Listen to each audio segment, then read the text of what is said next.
Okay, so I've gotten a couple comments asking if there's a place they can purchase my files in exchange for like PayPal money, and so I wanted to open up all of the files so they're completely free for everyone. I started this Gumroad page, which should be super easy to find in the link in the description, and it allows you to purchase 5 super large shaders I've made, which recreate all kinds of logos from video games and companies.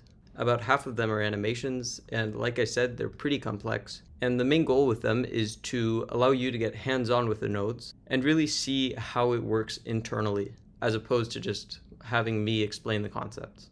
Since it's a really tactile learning style, if you just have the files readily available, and most of you probably don't want to pay money for this, so I'm allowing you to set your own price. So if you want, it's completely free by just typing in a value of 0, and you can get all 5 of them just for free.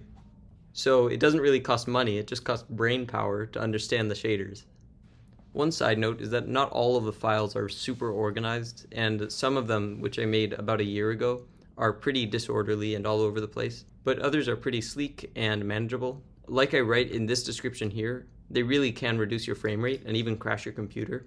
But I don't expect people to pay money for this. The fact that anyone would buy this is kind of a miracle. I'm super new to Gumroad. I just made an account to share this product. And that should be all. I'll start to post more often. Bye.